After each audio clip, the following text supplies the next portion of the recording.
silakan dulu. Jadi bisa kakak perkenalkan nama kakak siapa? Jadi nama saya itu Sylvia, biasa dipanggil Via. Asal kakak dari mana?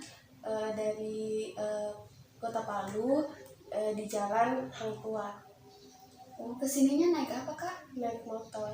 Sendiri atau sama keluarga? Sendiri. Sendiri.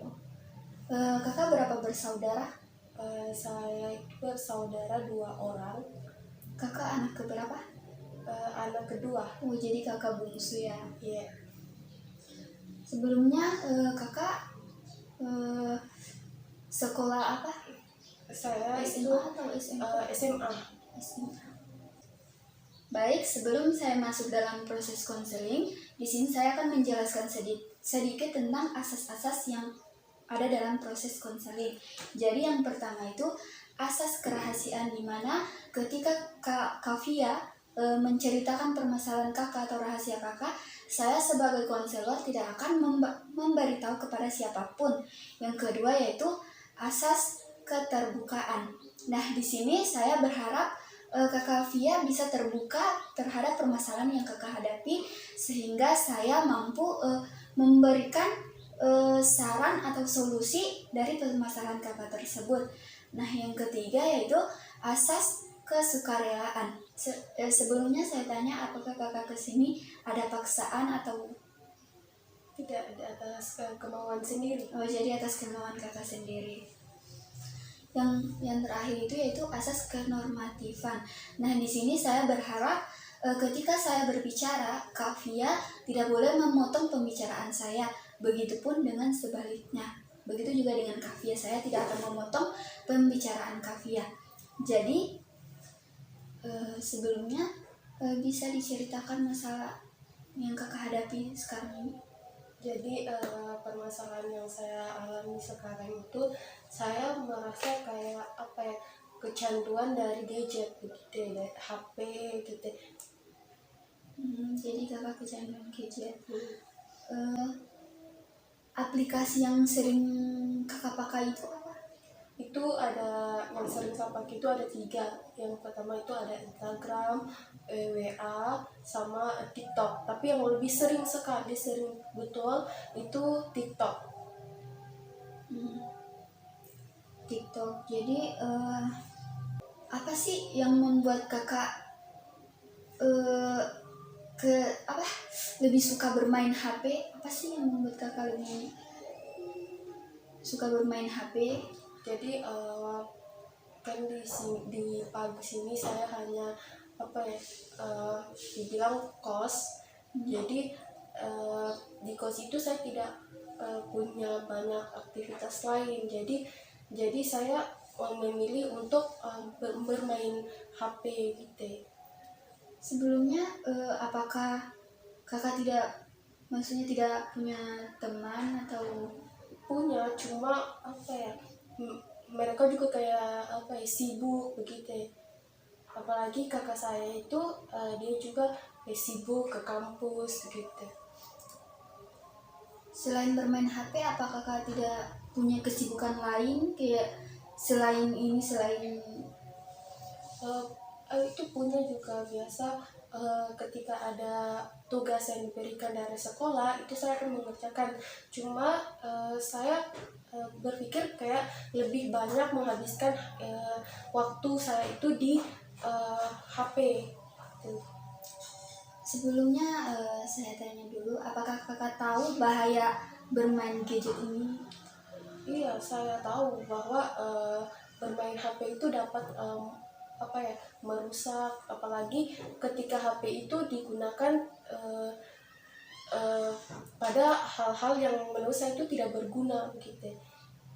Dan juga itu dari yang saya ketahui itu HP itu kan dapat menurunkan nilai juga, dapat menurunkan kita punya aktivitas belajar gitu. Apakah kakak pernah mencoba mencari jalan keluar sehingga dapat mengurangi untuk jalan keluarnya sih saya belum dapat, cuma saya mau berusaha untuk mendapatkan solusi dari permasalahan saya ini, sehingga saya tidak lagi keseringan bermain HP gitu. Jadi apakah kakak merasa kesepian karena kayak tidak punya teman karena kakak lebih sering bermain HP? Apakah kakak tidak merasa kesepian? Saya dari merasa kesepian itu jadi saya alihkan ke HP begitu. Jadi di sini berarti kakak lebih sering bermain HP, lebih sering menghabiskan waktu dengan HP. Nah, jika kakak terus begini, maksudnya terus bermain HP, kakak bisa merasa jauh dari keluarga atau teman. Nilai kakak pasti turun. Maksudnya jika kakak lebih sering bermain HP, apakah kakak merasa? Iya, saya merasa biasa di lingkungan keluarga ketika ada perkumpulan keluarga begitu, saya lebih ke HP begitu. Jadi saya merasa kayak saya ketika ada perkumpulan keluarga begitu, saya lebih ke HP begitu. Apalagi di sekolah, saya lebih memilih bermain HP ketimbang berbincang-bincang dengan teman-teman yang lain. Jadi pasti kakak ingin bermain dengan teman tanpa bayang-bayang HP ya? Iya, saya mau seperti itu. Saya mau mengubah pola hidup saya dengan yang lebih berguna lagi. Jadi saran saya di sini kakak harus terbuka dengan keluarga, dengan teman. Selanjutnya kakak harus mencari kesibukan lain, kayak tidak semata-mata cuma dengan HP itu saja. Kakak harus mencari kesibukan lain, ya. Saya di sini akan memberikan tugas kakak, yaitu kakak harus menulis di kertas tentang kegiatan kakak untuk seminggu ke depan. Nah, ketika di sesi selanjutnya kakak membawa tugas ke saya, lalu saya akan mengevaluasi tugas kakak, lalu saya akan mengevaluasi kakak di sesi selanjutnya itu. Jadi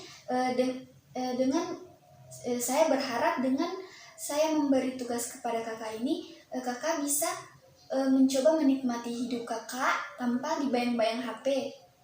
Ya, saya berharap semoga kakak bisa lebih terbuka dengan orang lain, dengan keluarga, lebih sering menghabiskan waktunya dengan keluarga, dengan teman-teman, tanpa dibayang-bayangi HP, tanpa dibatasi oleh HP. Ya, nanti mungkin cukup ini yang bisa saya berikan pada permasalahan kakak.